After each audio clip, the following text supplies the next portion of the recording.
Good morning, friends. Welcome to Civil Step. Friends, in this video, I'm going to discuss with you important news from 2nd May 2024. So let us start with our first discussion. First article is regarding a new kind of torpedo that we have tested. It is called Missile Aided Torpedo Release System. SMART system आपको नाम याद रखना है दोस्तों. SMART. What does SMART stand for? It stands for Supersonic Missile Assisted Release of Torpedo. This smart system को जो testing है हमने APJ Abdul Kalam island off the coast of Odisha करा है, right. And it will add to India's anti submarine warfare capabilities. So typically आप ये expect करते हैं कि जो सबमरीन से रिलेटेड वॉरफेयर या जो सबमरीन से रिलेटेड टॉर्पीडोज है उसको हम सबमरीन से लॉन्च करेंगे, but in this case we are having a missile aided torpedo in the sense that इसका काफी लाइफ एयर में रहेगा. उसके बाद ऑफकोर्स ये वाटर के अंदर जाकर जो है अपने गोल को यानी कि जो सामने वाली सबमरीन है उसको अटैक करेगा. So it's a very different kind of weapon that we have tried and tested. Okay. Subsequently, ISRO has found proof of enhanced possibility of water ice in polar craters of the moon. So last couple of discussions अगर आपने हमारे channel के ऊपर देखे हैं मेरे lectures के, so उसके अंदर हमने मून के बारे में एक दो बार बात कर ली थी दोस्तों. और उसमें हमने कहा था, उस डिस्कशन में भी हमने कहा था कि जो मून का साउथ पोल है उसके ऊपर जो है पोलर आइस है. सरफेस के नीचे जो है आपको वाटर की availability in the form of polar ice देखने को मिल रही है. काफी उसी प्रकार का जो डेवलपमेंट है वो इस आर्टिकल के अंदर डिस्कस करा गया है. सो जो इसरो का स्पेस एप्लीकेशन सेंटर है, right, they have done this study. और उस स्टडी के अंदर उन्होंने बताया है कि जो amount of sub surface ice है in the first couple of metres that is about 5 to 8 times larger than the one on the surface in both the poles, right. और जो एक्सटेंट ऑफ वाटर आइस है northern polar region के अंदर that is twice than in the southern polar region. Typically हमारा ये expectation था कि जो मून का साउथ पोल है वहां पर हमारे को आइस एक्सेट्रा की अवेलेबिलिटी है, but now this study is also saying that there is significant availability of ice in the northern polar region as well. Okay. And ये आइस आया कहां से, इसका ओरिजिन क्या है? सो इसका origin is out gassing so volcanic eruption हुए थे इन द इम्ब्रियन पीरियड, तो उस इम्ब्रियन पीरियड के वोल्केनिक इरप्शन के दौरान जो है मून के कोर के अंदर से या मून के सरफेस के नीचे से जो आपका जो वोल्केनिक इरप्शन हुआ था उसके साथ there must have been a significant amount of water that may have gotten lodged in these subsurface areas. और वो जो है हमारा सोर्स है, right. And why is this important? This is important because let's say that in future we are doing manned lunar missions.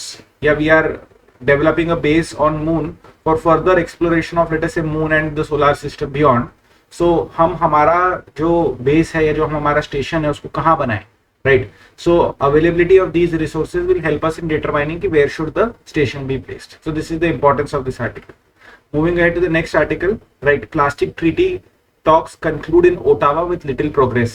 So we had spoken about this in one of our previous lectures that एक global plastic treaty को जो है negotiate करा जाने लग रहा है, जिसकी मीटिंग जो है ओटावा कनाडा के अंदर होने लग रही है, राइट.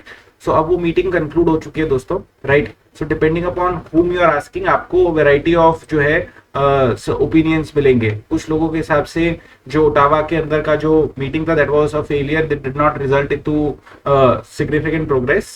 एंड कुछ लोगों से आप पूछेंगे तो वो कहेंगे आपको कि ground has been prepared for further progress when we meet again in November in South Korea दोस्तों, right. So activist say that the meeting was disappointing. This was the fourth round of talks, right. So एक inter governmental negotiating committee है जो कि मिलने लग रही है, ये उसका फोर्थ राउंड ऑफ टॉक्स था, right. And the contention was कि क्या हमारे को प्लास्टिक प्रोडक्शन को कंप्लीटली फेज आउट करना है, बैन करना है, या सिर्फ रिसाइकलिंग के ऊपर हमारे को काम करना है, या जो ऑलरेडी प्लास्टिक वेस्ट पैदा हो चुका है सिर्फ उस पर काम करना है, राइट. प्रॉब्लम यहाँ पर यह आया कि जो प्रोड्यूसिंग कंट्रीज है, जो फॉसिल फ्यूल प्रोड्यूस करने वाले कंट्रीज है, जिनका significant amount of industries exist करती है फॉर मैन्युफैक्चरिंग प्लास्टिक एटसेट्रा, जिनके सिग्निफिकेंट स्टेक्स है. So they were of the opinion that let us not bring plastic production within the ambit of this treaty. Whereas की जो आपके European countries है जो पूरे तरीके से इस वैल्यू चेन को खत्म करना चाहते हैं, बैन करना चाहते हैं, they were of the opinion कि हमारे को जो है पूरा production as well as recycling as well as processing सारी चीजों के ऊपर हमारे को ध्यान देना चाहिए दोस्तों. So that is the very big debate that is going on, right. ये दोनों प्रकार के ग्रुप्स के बीच में खींचातानी चलने लग रही है. Where does India stand in all of these things, right? So India ने भी अपोज करा restriction on producing so called primary plastic polymers और वर्जिन प्लास्टिक, जो दाना आता है उसको वर्जिन प्लास्टिक कहते हैं दोस्तों, राइट? तो इंडिया ने भी कहा कि let us not oppose this, right, because ये स्कोप के बाहर है। इंडिया ने ऐसा कहा कि यूनाइटेड नेशन एनवायरनमेंट असेंबली का जो रेजोल्यूशन था, जिसको ध्यान में रखते हुए ये ट्रीटी नेगोशिएशन स्टार्ट हुए, तो उसके स्कोप के बाहर है ये सारी चीजें। तो इंडिया ने एक्नॉलेज करा कि हाँ, प्लास्टिक मैन्युफैक्चरिंग के अंदर केमिकल्स वगैरह यूज होते हैं जो कि काफी हानिकारक है, बट इंडिया का भी स्टैंड जो है वो ये है कि let us not bring production so much into the ambit, right? अब अगली जो मीटिंग होगी वो नवंबर 2024 के अंदर होगी, that will be held in Busan, South Korea. So let's see what kind of progress we are able to get over there in terms of this global treaty, friends. All right. This is another repeat article that US expects India to behave in a responsible manner, to be accountable, for various activities that they are doing on soils of other countries. This is again going back to that idea कि जो Canada, Australia, United states of America के अंदर जो Khalistani elements हैं, right, और उन Khalistani elements के against India की जो एक्टिविटीज है या इंडियन एजेंसीज जो उनके साथ उनको डील करने के लिए जो स्टेप्स उठाने लग रही है etcetera, so everything has to be done in a transparent manner and basically India has to abide with the laws of those countries. तो इसके अंदर कुछ नया नहीं है, right? In our previous discussions we have spoken multiple times की Washington Post के अंदर आर्टिकल आया था, राइट, जिस उस आर्टिकल में ये कहा गया क्या था कि जो रॉ के चीफ है यानी कि सामंत गोयल है, he was involved in the conspiracy to kill a pro-Khalistani leader in United States of America by the name of Gurpantwant Singh Pannun, right? So ये सारी चीजें हमने कई बार आपके साथ डिस्कस कर ली है friends, so there is absolutely nothing new over here. So let us move ahead. This is a very nice article, a very important article. It is talking about the challenge and necessity of balance in use of fertilizer. Okay. तो आप जानते हैं दोस्तों कि जो high yielding varieties of seeds है जो कि हम लोग फार्मिंग के लिए यूज करते हैं, सो उन high yielding varieties of seeds को काफी न्यूट्रिएंट रिक्वायर्ड रहता है, राइट? और वो न्यूट्रिएंट सॉइल नेचुरली सप्लाई नहीं कर सकता है, so therefore that nutrient has to be added into the soil in the form of chemical fertilisers. और ये केमिकल फर्टिलाइजर्स का जो एप्लीकेशन है वो बैलेंस्ड होना चाहिए। बैलेंस्ड एप्लीकेशन का मतलब ये है कि जो वेरियस प्रकार के न्यूट्रिएंट्स है such as nitrogen, phosphorus, potassium, उसके अलावा sulphur, calcium, magnesium, iron, zinc, copper, manganese, boron, molybdenum, ये सारे प्रकार के न्यूट्रिएंट्स प्लांट को चाहिए फॉर अ हेल्दी ग्रोथ, ठीक है? तो ये सारे न्यूट्रिएंट्स प्लांट को मिलने चाहिए बैलेंस तरीके से, ना किसी भी एक पर्टिकुलर न्यूट्रिएंट का ओवरडोज जाना चाहिए, ना ही किसी भी न्यूट्रिएंट का अंडरडोज जाना चाहिए, और ना ही जो चाहिए उससे बहुत ज्यादा जाना चाहिए, because most of these chemical fertilisers they are water soluble. तो ये पानी के अंदर डिसॉल्व होकर फिर सॉइल भी खराब करते हैं, ग्राउंड वाटर भी खराब करते हैं, रिवर बॉडीज भी खराब करते हैं, and it makes the entire environment very unhealthy, not only for animals but also for human beings alike, right? So this is the background that you have to keep in mind. अब होने क्या लग रहा है दोस्तों India के अंदर, you have to keep this particular development in mind that urea consumption in India is only increasing in the last 6 years। अभी पिछले साल जो है हमने 35.8 मिलियन टन्स यूरिया जो है यूज करा है 23-24 के अंदर, and this is around 17% higher than let us से 30.6 मिलियन टन जो कि हमने 2013-14 में यूज कर रहे थे। यानी कि in these last 10 years there has been a significant jump in urea consumption, right? अब ऐसा क्यों हो रहा है कि यूरिया का कंजम्पशन बढ़ रहा है? क्योंकि यूरिया सस्ता है दोस्तों, as compare to other complex fertilisers.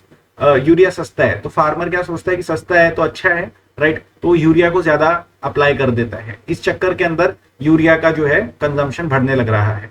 एक इंपॉर्टेंट डेवलपमेंट दोस्तों 2010 के अंदर हुआ था, जब यूपीए की गवर्नमेंट थी और उन्होंने जो है एनबीएस यानी कि nutrient based system of subsidy लेकर आया था। Nutrient based system of subsidy के अंदर हम हर एक न्यूट्रिएंट के लिए पर केजी बेसिस के ऊपर सब्सिडी देने लग रहे हैं, right? So the idea was कि चाहे आपका नाइट्रोजन हो, चाहे फॉस्फोरस हो, चाहे पोटैश हो, चाहे फिर आपका सल्फर हो, हर एक के लिए पर केजी बेसिस पे सब्सिडी मिलेगी, ठीक है? और इस पर्टिकुलर सिस्टम का ऑब्जेक्टिव ये था कि जो फार्मर्स हैं उन लोगों का प्रेफरेंस है कि वो यूरिया यूज करे या फिर म्यूरिएट ऑफ पोटैश यूज करे या फिर डायमोनियम फॉस्फेट यूज करे, राइट? तो rather than use these 3 kinds of fertilisers, सरकार ये चाहती थी कि फार्मर्स जो है वो कॉम्प्लेक्स फर्टिलाइजर्स की तरफ शिफ्ट कर जाए। राइट। अभी जो कॉम्प्लेक्स फर्टिलाइजर्स है इनके अंदर क्या होता है कि NPK, S ये चारों प्रकार के न्यूट्रिएंट्स रहते हैं, सही मात्रा में रहते हैं, राइट, और इनकी कॉन्सेंट्रेशन भी बराबर रहती है, ठीक है। बट ये जो NBS स्कीम थी ये सक्सेसफुल नहीं हो पाई, nutrient based subsidy scheme successful नहीं हो पाई। और सक्सेसफुल ना हो पाने का वन ऑफ द मेजर कारण ये था दोस्तों कि यूरिया को इसके बाहर रखा गया, और जैसे यूरिया को इसके बाहर रखा गया और यूरिया के प्राइसेस को कंट्रोल्ड रखा गया, तो देयरफॉर यूरिया के प्राइसेस लो थे दोस्तों। तो फार्मर्स हमेशा ये सोचता था कि फर्टिलाइजर एक काम करते ज्यादा यूरिया लगा देते, और जो बैलेंस्ड यूटिलाइजेशन ऑफ फर्टिलाइजर्स होना चाहिए था, जो कॉम्प्लेक्स फर्टिलाइजर जिसकी मैंने बात करी, जिसके अंदर NPK, S चारों न्यूट्रिएंट्स अप्रोप्रिएट क्वांटिटी के अंदर अवेलेबल है, उसका बैलेंस्ड जो कॉम्प्लेक्स फर्टिलाइजर है उसका यूजेज उतना टेक ऑफ नहीं कर पाया, राइट। अब ये जो प्रॉब्लम है ये और कंपाउंड हो गया है in the last couple of years. ये प्रॉब्लम और कंपाउंड ऐसे हो गया है कि इन the last couple of years ना केवल यूरिया के प्राइसेस कंट्रोल्ड है, बट कई सारे और फर्टिलाइजर्स के भी प्राइसेस को सरकार ने कंट्रोल कर लिया है। यानी कि जो free market reforms, liberalisation etcetera की हम बात करते हैं, उससे ठीक ऑपोजिट डायरेक्शन में हम लोग गए हैं इन द फर्टिलाइजर सेक्टर दोस्तों, राइट। अब जैसे फॉर एग्जांपल आप ले लीजिए कि जो डाई अमोनियम फॉस्फेट है उसका जो करंट मार्केट प्राइस है दोस्तों दैट इज 1350 पर 50 kg बैग, 1350 रुपया प्रति 50 किलो दोस्तों। Now this is below your complex fertilisers का प्राइस। तो अगर फार्मर को चॉइस मिले कि तेरे को सस्ता DAP मिलेगा और तेरे को महंगा कॉम्प्लेक्स फर्टिलाइजर मिलेगा, महंगा कॉम्प्लेक्स फर्टिलाइजर खेत के लिए अच्छा होगा लेकिन DAP सस्ता होगा, तो फार्मर टिपिकली अपना पैसा बचाने के लिए जो है DAP ज्यादा यूज कर रहा है, right. So now what is happening is that this DAP it has become the new urea. अब DAP का ओवर एप्लीकेशन स्टार्ट हो गया बिकॉज यूरिया DAP सस्ता है, right. On the other hand जो म्यूरिएट ऑफ पोटैश यानी जो MOP है उसका जो प्राइस है दैट इज ₹1650 पर 50 kg, राइट। तो फार्मर्स इतना महंगा फर्टिलाइजर खरीदना नहीं चाहता है और अप्लाई नहीं करना चाहता है। तो जो जानकार है वो ये कह रहे हैं कि आपको जो प्राइस हायरार्की है उसको बराबर करना पड़ेगा। प्राइस हायरार्की के अंदर MOP सबसे सस्ता होना चाहिए, उसके बाद आने चाहिए कॉम्प्लेक्स फर्टिलाइजर्स, और सबसे महंगा होना चाहिए आपका DAP। जबकि उसका ठीक उल्टा जो है हमारे सिचुएशन के अंदर हमारे को देखने को मिल रहा है। तो डेफिनेटली आर्टिकल का ऑब्जेक्टिव ये है कि जो नई सरकार आएगी उसको इस इम्बैलेंस को ठीक करना पड़ेगा दोस्तों। और DAP जो है उसका यूटिलाइजेशन केवल राइस और व्हीट के ऊपर हमारे को सीमित रखना चाहिए, बिकॉज बाकी क्रॉप्स जो है वो ये प्रकार का न्यूट्रिएंट जो है अन्य जो कॉम्प्लेक्स फर्टिलाइजर्स है उसके अंदर से वो अपनी रिक्वायरमेंट पूरा कर लेती है। अब इंडिया के सामने एक अपॉर्चुनिटी है दोस्तों। अपॉर्चुनिटी ये है कि इंडिया इंपोर्ट डिपेंडेंट है, राइट, और कई सारे ये फर्टिलाइजर्स और उनके जो रॉ मटेरियल्स का जो कॉस्ट है इंटरनेशनल मार्केट के अंदर वो अब कम हो चुका है। रशिया यूक्रेन वॉर जब स्टार्ट हुआ था, पीक के ऊपर था, तब ये सारे फर्टिलाइजर्स एक्सेट्रा की प्राइसेस काफी ज्यादा हो गए थे। Now this is quite less. So ये जो इंटरनेशनल प्राइसेस की कूलिंग हुई है, this gives us an opportunity to be able to take care of the imbalance that is there in our policy, take care of the imbalance that is there in our fertiliser usage. So this is one entire discussion मैंने आपके सामने रखा है दोस्तों, right. I hope that this was very clear to you. Okay, moving ahead to another very important article regarding the question of article 31C दोस्तों, right? So 31C के बारे में हम इस आर्टिकल के अंदर बात करेंगे, right? So what was article 31C? मैं आपको क्विकली इसका बैकग्राउंड बता देता हूँ दोस्तों। आर्टिकल 31C को जो है इंट्रोड्यूस करा गया था कॉन्स्टिट्यूशन के अंदर एक अमेंडमेंट द्वारा, और उसका ऑब्जेक्टिव ये था कि आर्टिकल 39B और C को प्रोटेक्ट करना। आर्टिकल 31C का ऑब्जेक्टिव था आर्टिकल 39B और C को प्रोटेक्ट करना। आर्टिकल 39B और C रीडिस्ट्रीब्यूशन ऑफ रिसोर्सेज के बारे में बात कर रहे थे, इकोनॉमिक जस्टिस के बारे में बात कर रहे थे। आर्टिकल 39B और C इंपॉर्टेंट थे from the point of view of doing land reforms, from the point of view of doing bank nationalisations and so on and so forth, right. So article 39B-C जो कि economic justice के हिसाब से important articles है, उनके protection के लिए article 31C को इंट्रोड्यूस करा गया था। अब इस आर्टिकल 31C को इंट्रोड्यूस करते दौरान गवर्नमेंट ने कुछ एक्सेसिव प्रकार के स्टेप्स लिए थे, और उन्होंने जो जुडिशियल रिव्यू है उसको जो है डाइल्यूट करने की कोशिश करी। तो इसके अंदर काफी खींचातानी हुई थी बिटवीन लेट अस से the legislature and the judiciary. वही सारी हिस्ट्री इस आर्टिकल के अंदर डिस्क्राइब करी हुई है, और वही चीज मैं अब आपको जो है थोड़ा एक एक पॉइंट बाय पॉइंट उठाकर एक्सप्लेन करने वाला हूं दोस्तों, राइट। सो ये सारी बहस अभी क्यों छिड़ी हुई है? ये बहस इसलिए छिड़ी हुई है दोस्तों बिकॉज एक 9 जज बेंच जो है वो डिसाइड करने लग रही है कि बॉस ये आर्टिकल्स 39B-C, आर्टिकल 31C इनके अंदर जो भी बातें लिखी हुई इनकी कॉन्स्टिट्यूशनैलिटी के ऊपर एक प्रकार से डिस्कशन चलने लग रहा है, right. So question is whether the government can acquire and redistribute private property, ये क्वेश्चन के ऊपर सुप्रीम कोर्ट में बहस छिड़ी हुई है। और इसी बहस के अंदर जो चीफ जस्टिस ऑफ इंडिया है चंद्रचूड़ साहब, उन्होंने ये सवाल पूछा कि क्या आर्टिकल 31C अभी भी एग्जिस्ट करता है। He asked this question, why was this question asked, you will understand. So what is article 31C, right. Article 31C ये कह रहा है कि वी विल प्रोटेक्ट लॉस जिन्हें एनैक्ट करा गया था for redistribution of material resources of the community, right. So article 39B इसके बारे में बात करता है रीडिस्ट्रीब्यूशन के अंदर, एंड आर्टिकल 39C बात करता है regarding reducing the concentration of ownership of property letters, right, यानी कि इकोनॉमिक जस्टिस की बात करता है। तो आर्टिकल 31C इन दोनों आर्टिकल्स को प्रोटेक्ट करता है। प्रोटेक्ट किससे कर रहा है? आर्टिकल 31C इन दोनों आर्टिकल्स को प्रोटेक्ट कर रहा है फ्रॉम आर्टिकल्स 14 एंड 19।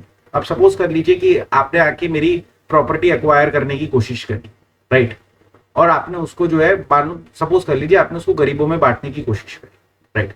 तो मैं आपको क्या कहूंगा कि boss this is against right to equality, आप मेरे साथ डिस्क्रिमिनेट कैसे कर रहे हैं, राइट। मैं आपको बोलूंगा दिस इज अगेंस्ट आर्टिकल 19, जिसके अंदर एक टाइम पे right to property was a fundamental right, was a part of article 19, right. तो मैं आपके अगेंस्ट, अगर आपने मेरी प्रॉपर्टी इस प्रकार से खरीद के जो है रीडिस्ट्रीब्यूट करने की कोशिश करी, तो मैं आपको आसानी से करने नहीं दूंगा, मैं आपको सुप्रीम कोर्ट में ड्रैग करके लेकर जाऊंगा, राइट। तो सरकार को मालूम था कि ये पॉसिबिलिटी है, तो सरकार ने इसीलिए आर्टिकल 31C बना दिया, right. So article 31C was introduced by constitution 25th amendment act in 1971 दोस्तों, राइट। और इस आर्टिकल के अंदर 31C के अंदर एक लाइन लिखी गई थी दोस्तों, जो कि मैंने यहाँ पर हाईलाइट करी है कि no law containing a declaration that it is for giving effect to such policy shall be called in question in any court on the ground that it does not give effect to such policy। यानी कि अगर suppose कर लीजिए कि सरकार कोई कानून बनाती है और कहती है, राइट, कि हम 39B और 39C यानी कि इकोनॉमिक जस्टिस, वेलफेयर और रीडिस्ट्रीब्यूशन के लिए कानून बनाए हैं, तो ऐसे किसी भी कानून को जो है आप जाके कोर्ट के अंदर चैलेंज नहीं कर सकते हो। ये चीज लिखी हुई है इस हाईलाइटेड पार्ट के अंदर। यानी कि ये थोड़ा ज्यादा हो गया, क्योंकि आपने क्या कह दिया कि सुप्रीम कोर्ट से जाकर आप जो है कॉन्स्टिट्यूशनल या जुडिशियल रिव्यू नहीं करवा सकते हो, right. Now this 25th amendment act it was challenged in Kesavananda Bharati case. Kesavananda Bharati case के अंदर जो है बेसिक स्ट्रक्चर डॉक्ट्राइन निकल कर आई थी, और इसी डॉक्ट्राइन के माध्यम से जो है सुप्रीम कोर्ट ने कहा था कि हाँ, सरकार के पास पावर है अमेंडमेंट करने की कॉन्स्टिट्यूशन के अंदर, बट अमेंडमेंट का मतलब ये नहीं है कि आप उठा के basic structure of the constitution को चेंज कर दोगे। तो केशवानंद भारती केस के अंदर सुप्रीम कोर्ट ने क्या करा कि ये जो लास्ट पार्ट था, जिसके अंदर मैंने आपको हाईलाइट करके बताया था कि अगर सरकार ने कोई भी लॉ बनाया तो उसको कोर्ट के अंदर चैलेंज नहीं करा जा सकता है, ये बोलकर कि ये 39B और 39C को प्रमोट नहीं कर रहा है। तो वो जो जुडिशियल रिव्यू के ऊपर जो पार्लियामेंट ने अटैक करा था, उस वाले पोर्शन को जो है सुप्रीम कोर्ट ने स्ट्राइक डाउन कर दिया था। फिर जुडिशरी ने जब ये स्टेप लिया तो पार्लियामेंट पीछे नहीं रहा। पार्लियामेंट ने क्या करा, 1976 के अंदर एक और अमेंडमेंट लेकर आया, दैट वाज 42nd अमेंडमेंट, और उन्होंने एक नया 31C को इंट्रोड्यूस करा। और उस 31C के अंदर उन्होंने कहा कि forget about 39B and 39C, अगर पार्लियामेंट कोई भी कानून बनाता है किसी भी directive principle of state policy को प्रमोट करने के लिए या लागू करने के लिए, तो उस कानून को जो है सुप्रीम कोर्ट के अंदर चैलेंज नहीं करा जा सकता, राइट। तो पार्लियामेंट एक और 10 स्टेप और आगे चला गया। फिर मिनर्वा मिल्स केस हुआ। मिनर्वा मिल्स केस के अंदर वापस से जो है सुप्रीम कोर्ट ने इस पर्टिकुलर आइडिया को स्ट्राइक डाउन कर दिया कि बस इस प्रकार से तो नहीं चलेगा, ठीक है। यानी कि आर्टिकल 31C को एक प्रकार से स्ट्राइक डाउन कर दिया गया मिनर्वा मिल्स केस के अंदर, ठीक है। अब सवाल ये है दोस्तों, राइट, कि इसीलिए चंद्रचूड़ साहब जो कि चीफ जस्टिस ऑफ इंडिया, उन्होंने पूछा कि अब डज 31C एग्जिस्ट। सवाल ये है। अब ये सवाल क्यों बन रहा है, आप इसको अंडरस्टैंड करने की कोशिश करिए।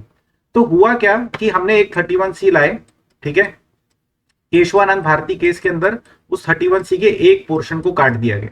फिर हमने एक नया 31C लाए, राइट, और मिनर्वा मिल्स केस के अंदर इस पूरे के पूरे आर्टिकल 31C को काट दिया गया। तो एक साइड अब ये कह रहा है कि सिंस इस 31C को काट दिया तो ये 31C तो एग्जिस्ट ही नहीं करता है, और दूसरा साइड ये कह रहा है कि नहीं भैया, नए वाले 31C को जैसे ही काट दिया, राइट, तो जो पुराने वाले 31C का जो पोर्शन बचा हुआ था वो जिंदा हो जाएगा, राइट। अब इसी के ऊपर जो है सुप्रीम कोर्ट के अंदर डिस्कशन चल रहा है। और आप सोचेंगे कि ये क्या हो रहा है, तो ये पहले भी इंडिया के अंदर हो चुका है। आपको मैं बताना चाहूंगा दोस्तों, there was this NJAC act जो कि लाया गया था, right, that was the constitution 99th amendment, right, judicial appointment commission act, right. तो जब इस एनजेएसी एक्ट को जो सुप्रीम कोर्ट ने जो स्ट्राइक डाउन करा था, जिसके अंदर जो है नया सिस्टम ऑफ अपॉइंटमेंट ऑफ जजेस बनाया गया था और पुराना सिस्टम कॉलेजियम सिस्टम को हटा के नया सिस्टम लाया गया था, तो जब सुप्रीम कोर्ट ने इस नए सिस्टम को स्ट्राइक डाउन करा, तो वो टाइम पे जो जस्टिस जोसेफ थे, कुरियन जोसेफ थे, तो उन्होंने कहा कि जब हम नए सिस्टम को स्ट्राइक डाउन कर रहे हैं तो इसका मतलब होता है कि ऑटोमेटिकली जो पुराना वाला सिस्टम है वो जिंदा हो जाएगा, राइट, ऑटोमेटिकली जिंदा हो जाएगा। ये चीज यहां पर लिखी गई। तो इसीलिए एक साइड ऑफ आर्ग्यूमेंट्स ये है कि 31C का जो पुराना वर्जन है वो जिंदा हो गया है, और दूसरा वर्जन ये है कि 31C को तो मिनर्वा मिल्स केस में स्ट्राइक डाउन कर दिया है, तो 31C तो एग्जिस्ट ही नहीं करता है। सो ये डिबेट है दोस्तों, ये डिबेट अभी केवल स्टार्ट हुई है, ये काफी आगे जाएगी। मैंने आपको इन डिटेल आपको इस सारी चीजों को बता दिया गया है दोस्तों, एक्सप्लेन कर दिया है। उसके बाद दोस्तों ये आर्टिकल है, राइट, इसके अंदर electrons, protons, neutrons, quarks, hadrons, right, muons, right, mesons, baryons, right, इन सारी चीजों के बारे में काफी अच्छी जानकारी यहां पर दे रखी है। मैंने सारी चीजों को हाईलाइट कर दिया है, पढ़ के आपको सारी चीजें मैं बता भी सकता हूं, लेकिन मैं अपना समय बचाना चाहता हूं, आपका समय बचाना चाहता हूं, तो ये डॉक्यूमेंट में से आप जब देख लेंगे तो आपको समझ में आ जाएगा, ठीक है। तो इसमें से आगे बढ़ जाते हैं। स्टार एवोल्यूशन के बारे में भी काफी अच्छी बातें बता रखी है। ये पढ़ना जरूरी है from prelims point of view, कि प्रीलिम्स के अंदर आपको एक आध सवाल बनकर आ सकता है, तो काफी अच्छी इंफॉर्मेशन है आपके लिए, आप इसको जरूर पढ़ेंगे दोस्तों, ठीक है। अब हम बात करते हैं अगले आर्टिकल की। पैराडाइम शिफ्ट रिक्वायर्ड है to improve water use efficiency. बड़ा तेजी से बता देता हूं दोस्तों इस आर्टिकल की समरी। इस आर्टिकल के अंदर पहली बात ये बताई गई है कि इंडिया के अंदर ग्राउंड वाटर काफी ज्यादा मिसयूज होने लग रहा है, ओवर यूज होने लग रहा है। इंडिया एक वाटर स्ट्रेस कंट्री ऑलरेडी बन चुकी है, और जिस प्रकार से हम लोग वाटर को वेस्ट करने लग रहे हैं, हम शायद वाटर स्कार्स कंट्री भी बन जाएंगे दोस्तों, राइट। हमारा जो ग्राउंड वाटर डिप्लीशन है वो 0.4 मीटर्स एवरी ईयर होने लग रहा है। दुनिया भर के अंदर जितना भी ग्राउंड वाटर एक्सट्रैक्ट करा जाता है उसमें से 25% ग्राउंड वाटर केवल इंडिया के अंदर एक्सट्रैक्ट करा जाने लग रहा है। ये सिचुएशन अनटेनेबल है, अनसस्टेनेबल है। हमारे को कुछ ना कुछ करना पड़ेगा, कुछ ना कुछ करना पड़ेगा। तो करने के पहले तो ये देख लेते कि ऑलरेडी क्या कर लिया गया है, राइट। तो बहुत सारे प्रकार के स्टेप्स यहाँ पर बताए गए हैं जो कि ऑलरेडी ले लिए गए हैं। जैसे नेशनल वाटर मिशन के बारे में बात करी गई है, पर ड्रॉप मोर क्रॉप के बारे में बात करी गई है, सही फसल कैंपेन, जल शक्ति अभियान, अटल भूजल योजना, as well as NITI Aayog ने लॉन्च करा है कॉम्पोजिट वाटर मैनेजमेंट इंडेक्स। तो ये वैरायटी ऑफ जो गवर्नमेंट के इनिशिएटिव्स थे over a period of time, इनका यहाँ पर ब्यौरा दे रखा है। And most of the cases के अंदर ये बता रखा है कि ये जो स्कीम्स है या जो अभियान है, ये जो मिशन है, they have not been implemented as well as they should have been implemented. और बेसिक बात ये बताई जाने लग रही है कि हमारे को जो है अच्छा काम करना चाहिए। अच्छे काम का क्या मतलब होता है? अच्छे काम का मतलब होता है दोस्तों कि हमारे को water regeneration, water use conservation करना चाहिए, रेन वाटर हार्वेस्टिंग करनी चाहिए, हमारे को स्प्रिंकलर ड्रिप इरिगेशन प्रकार की बेटर टेक्नोलॉजी यूज करनी चाहिए ताकि पानी वेस्ट ना हो जाए, राइट। हमारे को सरफेस इरिगेशन और ग्राउंड वाटर इरिगेशन को दोनों को साथ में मिला के बैलेंस करके यूज करना चाहिए। हम किस प्रकार की क्रॉप्स को ग्रो करने लग रहे हैं उसके बारे में हमारे को ध्यान देना चाहिए, क्रॉप रोटेशन के ऊपर हमारे को ध्यान देना चाहिए, right, and so on and so forth. So मोटा मोटी जो है ये सारा मैटर इसके अंदर डिस्कस करा है। जो भी डिस्कस करा था उसकी मैंने आपको पूरी समरी बता दी है। It is not very difficult at all दोस्तों, it is not very difficult at all. आप पढ़ेंगे आपको समझ में आएगा दोस्तों, right. Moving ahead, poor regulations plague food safety दोस्तों, right. This is again this is an article which is again basically an extension of what we have been discussing in the last couple of days कि दोस्तों MDH मसाले जो है उनको US के अंदर entry से बैन कर दिया गया है, एवरेस्ट मसालों को भी किसी देश के अंदर एंट्री से बैन कर दिया गया है। तो इस आर्टिकल के अंदर दोस्तों बताया जा रहा है कि हांगकांग, सिंगापुर, मालदीव्स के अंदर तो जो है काफी अच्छी तरीके से इनके ऊपर रोक लगाई जा रही है। यूएस के अंदर और ऑस्ट्रेलिया के अंदर भी आए दिन रोक लगा दी जाती है या फिर एग्जामिनेशन चालू है कि इन आइटम्स को हमारे कंट्री के अंदर नहीं आने देंगे। इन आइटम्स के अगेंस्ट क्या प्रॉब्लम है? प्रॉब्लम यह है कि इन आइटम्स के अंदर एथिलीन ऑक्साइड की मात्रा जितनी होनी चाहिए उससे ज्यादा है, किसी में लेड की जितनी मात्रा होनी चाहिए उससे ज्यादा है, किसी में से साल्मोनेला मिल गया उसकी वजह से उसको रोक दिया, राइट। अब जब ये सारे प्रकार के स्टेप्स होते हैं तो टिपिकली ये कंपनीज क्या बोलती है कि ये तो विच हंटिंग हो रही है, इंडिया की इमेज खराब करने की कोशिश करी जा रही है। इंडिया के रेगुलेटर बोलते हैं कि हम लोग सामने से इंफॉर्मेशन ले रहे हैं, सामने वाली पार्टी इंफॉर्मेशन नहीं दे रही है, राइट। तो टिपिकल ब्लेम गेम हो जाता है और कुछ आउटकम निकल कर नहीं आता है। अब जो दिनेश शर्मा जी है, साइंस कमेंटेटर है, राइट, उन्होंने कंज्यूमर पॉइंट ऑफ व्यू से काफी अच्छी बातें इस आर्टिकल के सेकेंड हाफ के अंदर लिखी है दोस्तों।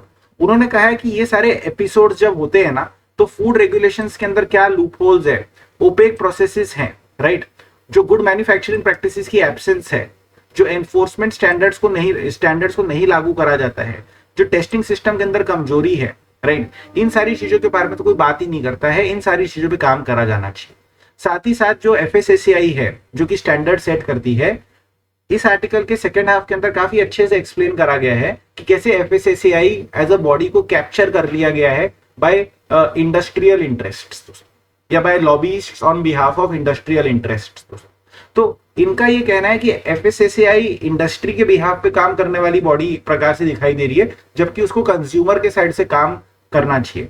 ये चीज उन्होंने कंपोजिशन ऑफ एफएसएसएआई को डिस्कस करके बताई है कि कैसे एफएसएसएआई के अंदर इंडस्ट्री रिप्रेजेंटेटिव्स को पैक कर दिया गया था, फिर प्रोटेस्ट हुई तो कंपोजिशन चेंज करा, फिर वापस प्रोटेस्ट हुई तो वापस कंपोजिशन चेंज करा, और आज भी जो कंज्यूमर इंटरेस्ट है उसका जितना रिप्रेजेंटेशन एफएसएसएआई में जितना अच्छा होना चाहिए उतना अच्छा रिप्रेजेंटेशन नहीं होने लग रहा है दोस्तों। यहाँ पर उन्होंने बहुत ही बढ़िया केस स्टडी दी है from my point of view दोस्तों। उन्होंने कहा कि जो कंज्यूमर हेल्थ एक्टिविस्ट है उनका ये मानना है कि जो हाई सॉल्ट, हाई शुगर, इस प्रकार के जो फूड आइटम्स है उनके ऊपर एक पैकेज, उनके ऊपर एक मार्क होना चाहिए, ताकि जो सामने कंज्यूमर खरीद रहा है उसको क्लियर मालूम पड़ जाए कि ये हाई सॉल्ट, हाई शुगर प्रकार का आइटम है, अनहेल्दी प्रकार का आइटम है, अगर मैं चाहूं तो मैं इसको ना खाऊं। तो ये डिमांड है, इस डिमांड के ऊपर एफएसएसएआई ने कोई काम नहीं करा है दोस्तों। इंडस्ट्री की डिमांड ये थी कि हमारे किसी भी प्रोडक्ट के अंदर थोड़ा सा भी विटामिन, थोड़ा सा भी मिनरल, थोड़ा सा भी कुछ हमने फोर्टिफिकेशन ऐड कर दिया है तो आपको F+ का लोगो बनाना चाहिए। F+ के लोगो से ये मालूम पड़ेगा कि हाँ ये आइटम बहुत बढ़िया है, बहुत शानदार है, क्योंकि इसके अंदर फोर्टिफिकेशन करा है, हल्का सा नाम मात्र, ठीक है। तो एफएसएसएआई ने तुरंत जो है F+ का लोगो जारी कर दिया, तुरंत ब्रांड्स को रिकॉग्निशन दे दिए, तुरंत ब्रांड्स की लिस्ट बना दी और वेबसाइट बनाकर पूरा प्रचार करवा दिया F+ का दोस्तों। तो यहां पर बात ये निकल कर आती है कि जो चीज खराब है, जो कंज्यूमर के फेवर के अंदर है, वहां पर तो जो काम करना चाहिए वो आप कर नहीं रहे हो, राइट। और ये जो F+ जो कि इंडस्ट्री की डिमांड है उसमें आप तेजी से काम कर देते हो। और फिर इसी आर्टिकल के अंदर एफएसएसएआई की यहाँ पर और धुलाई करी गई है दोस्तों जमकर। ये बताया गया है कि जो कंट्रोलर एंड ऑडिटर जनरल है एज वेल एज जो पब्लिक अकाउंट्स कमेटी है, उन्होंने एफएसएसएआई की फंक्शनिंग के अंदर क्या क्या कमियां निकाल रखी है। जैसे फॉर एग्जांपल कैग ने कहा है कि 10 साल हो गए थे एफएसएसएआई को इन एग्जिस्टेंस, उसके बाद भी उनका कोई स्टैंडर्ड ऑपरेटिंग प्रोसीजर और टाइमलाइन फिक्स नहीं है कि जो स्टैंडर्ड बनाना है तो कितने समय के अंदर बनाना है, राइट। कोई भी कन्विक्शन नहीं होता है। सपोज कर लीजिए कि कोई मिलावटी सामान मार्केट के अंदर आ जाता है और उसकी वजह से किसी की जान माल का नुकसान हो जाता है, तो कोई तो जेल में जाना चाहिए, किसी को सजा होनी चाहिए, तो कन्विक्शन रेट बहुत कम है। तो ये पूरा का पूरा आर्टिकल जो है एफएसएसएआई की वर्किंग के बारे में था, एज वेल एज जो फूड सेफ्टी के जो स्टैंडर्ड्स होने चाहिए उनके बारे में था दोस्तों, राइट। एक और आर्टिकल है, आप जानते हैं दोस्तों इनइक्वालिटी के ऊपर काफी आर्टिकल्स चल रहे हैं आजकल। Redistribution of wealth, inequality India के अंदर काफी ज्यादा बड़े रूप में डिबेट करी जाने लग रही है। तो जो अगले 3 आर्टिकल है वो इस टॉपिक से रिलेटेड है। मैं आपको क्विकली जो है इनकी समरी बता देता हूं। इस आर्टिकल की शुरुआत होती है with the idea which has been proposed by Thomas Piketty. तो उन्होंने एक किताब लिखी है दोस्तों, Indian income and wealth inequality in India 1922 to 2023, rise of the billionaire raj, ठीक है। और थॉमस पिकेटी ये कह रहे हैं कि आज के दिन इंडिया के अंदर जो इनइक्वालिटी है, it is the highest, it is more than what it was in the colonial times. इतनी ज्यादा इनइक्वालिटी इंडिया के अंदर बढ़ चुकी है। इंडिया के टॉप 1% ऑफ जो पॉपुलेशन है that is owning 40% of India's wealth and earning 22% of total income. जो तीसरा आर्टिकल आएगा जयति घोष का, उस आर्टिकल में ये लाइन को वापस से लिखा जाएगा और बताया जाएगा कि this is one of the most unequal scenarios anywhere in the world दोस्तों, कि टॉप 1% इतना ज्यादा वेल्दी है, इतना ज्यादा पावरफुल है दोस्तों, राइट। तो पॉइंट ये है, राइट, कि अब इसको करे क्या, what to do about such situation. तो देखिए इस आर्टिकल का जो मेन थ्रस्ट है, राइट, उसका मेन थ्रस्ट ये है बॉस कि हमें जो है ना, अगेन वेल्थ टैक्स या इनहेरिटेंस टैक्स के रास्ते के ऊपर जाकर बहुत ज्यादा नहीं मिलेगा, अमीरों को जो अटैक करके हमारे को कुछ नहीं मिलेगा. What we should rather do is that we should create opportunities for the bottom of the pyramid section और for the entire section of the population, so that कि बहुत अच्छा कंपटीशन होए और उस बहुत अच्छे कंपटीशन की वजह से जो है अपॉर्चुनिटीज ओपन होकर आए और इस प्रकार की इनइक्वालिटी कम हो जाए दोस्तों. राइट. सो इस आर्टिकल के अंदर ये सारी चीजों को डिस्कस करा गया है. फॉर एग्जाम्पल इसमें ये बताया है, राइट, कि जो बॉटम 50% ऑफ पॉपुलेशन है, राइट, उनकी भी जो इनकम है, राइट, वो काफी इंक्रीज हुई है. राइट, वो काफी इंक्रीज हुई है. सो इसमें यही बताया गया दोस्तों कि वर्ल्ड इनइक्वालिटी लैब कह रहा है, राइट, इसको थोड़ा सा जूम इन कर लेते हैं ताकि सारी चीजें मुझे दिखाई दे सके. राइट, कि data from world inequality lab ये सजेस्ट कर रहा है कि total real income of bottom 50% 4 Guna increase हुआ है 91 से 2022 के बीच में. Right. So despite the fact कि बॉटम 50% का जो शेयर ऑफ टोटल इनकम है वो कम हुआ है, उनकी इनकम 4 गुना इंक्रीज हुई है. तो उनकी इनकम 4 गुना इंक्रीज इसलिए हो पाई क्योंकि इंडिया में ग्रोथ हुई, और ग्रोथ के नंबर्स यहां पर लिखे हुए हैं दोस्तों. यहां पर बताया गया है दोस्तों कि इंडिया के अंदर जो है 1960 से 1990 के बीच में जो ग्रोथ रेट थी वो 1.6% थी ऑन एन एवरेज, वेराज 1990 से 2022 के बीच में जो ग्रोथ रेट थी वो 3.6% थी. सो सिंस ग्रोथ रेट बढ़ी, सिंस अपॉर्चुनिटी बढ़ी, सिंस प्रोडक्शन बढ़ा, तो जाके जो बॉटम 50% है उसको उसकी जो इनकम है वो फोर टाइम्स इंक्रीज हुई, भले ही उसका नेशनल इनकम के अंदर जो शेयर है वो कम हो गया दोस्तों. राइट. तो अगर ग्रोथ ही नहीं हुई होती, राइट, तो ये 4-fold इंक्रीज नहीं होता. ऐसा इस बात से आप समझ सकते हैं दोस्तों. राइट. अब जैसे फॉर इंस्टेंस यहाँ पर एक और आंकड़ा दे रखा है कि जो इंडिया का टॉप 1% है on an average 53 lakh per annum earn करता है, और जो बॉटम 50% है ऑन एन एवरेज 71,000 अर्न करता है दोस्तों. तो अब करा क्या जाए, तो इसके अंदर ये बोला जा रहा है कि मान लीजिए कि न्यूरो सर्जन बहुत कमा रहा है, तो सोल्यूशन ये नहीं है कि न्यूरो सर्जन की सैलरी के ऊपर इतना ज्यादा टैक्स मार दो कि कल को कोई न्यूरो सर्जन ही ना बनना चाहिए. सोल्यूशन ये है कि आप मेडिकल सेक्टर को ओपन अप करिए, फाइनेंशियल सेक्टर को ओपन अप करिए, ताकि जो बच्चा चाहे मेडिकल की तैयारी करना उसको तैयारी करने का मौका मिले, और अगर वो गरीब है तो उसको जो है बैंक से लोन या बैंक से सहायता मिले ताकि वो तैयारी कर सके, और फिर बढ़िया से बढ़िया बच्चा, ज्यादा से ज्यादा बच्चा न्यूरो सर्जन बने, और फिर कोई दिक्कत ही नहीं होगी, फिर सब लोग कमाएंगे. सो रादर देन की try and charge the neurosurgeon और go behind the neurosurgeon. Neurosurgeon एक एग्जाम्पल ले रहे हैं यहाँ पर हम. राइट. आपको अपॉर्चुनिटी ओपन करनी चाहिए, यानी कि इस आर्टिकल का मेन थ्रस्ट ये है दोस्तों, राइट, कि आपको economic freedom of the poor को बढ़ाना चाहिए, ना कि higher taxes on high income earners के पीछे भागना चाहिए दोस्तों. इसका ठीक ऑपोजिट व्यू भी आपको आगे मिलेगा, बिल्कुल चिंता मत कीजिए दोस्तों. ठीक है. तो वही चीज को यहाँ पर जो है डिस्कस करवाया गया है कि जो टॉप 1% है, राइट, उनके पास 5.4 करोड़ वर्थ ऑफ एसेट्स है ऑन एन एवरेज, और बॉटम 50% के पास 1.7 लाख केवल के एसेट्स है ऑन एन एवरेज. राइट. तो इसमें यही चीज को वापस से जस्टिफाई करा गया है कि बॉस जो मार्केट इकोनॉमी होती है ना, मार्केट इकोनॉमी, उस मार्केट इकोनॉमी की खास बात यह है कि एसेट ओनरशिप उन लोगों के हाथ में जाती है जो सही कैलकुलेशन, सही डिसीजन, सही इन्वेस्टमेंट्स करते हैं, और उन लोगों के हाथ में से निकल जाती है जो सही कैलकुलेशन नहीं करते हैं, सही इन्वेस्टमेंट डिसीजन नहीं लेते हैं, सही तरीके से चीजों को अप्रोच नहीं करते हैं. यानी कि कैपिटलिज्म या फिर मार्केट इकोनॉमी के अंदर जो ओनर्स ऑफ एसेट्स रहते हैं, राइट, वो best possible owners of assets हैं, और जब वो लोग उस एसेट्स को गवर्न करते हैं और वो एसेट्स को ग्रो करते हैं, तो जो पूरे कंट्री की नेशनल इनकम है वो ग्रो होती है. तो डेफिनेटली जो एसेट का ओनर है सबसे ज्यादा बेनिफिट उसको मिलता है, बट जो गरीब है, जो वर्कर है, जो मिडिल क्लास है, उसको भी बेनिफिट मिलता है, क्योंकि नौकरियां, अपॉर्चुनिटीज एक्सेट्रा उसके लिए भी जो है क्रिएट होती है दोस्तों. राइट. तो ये मेन बात है इस आर्टिकल की.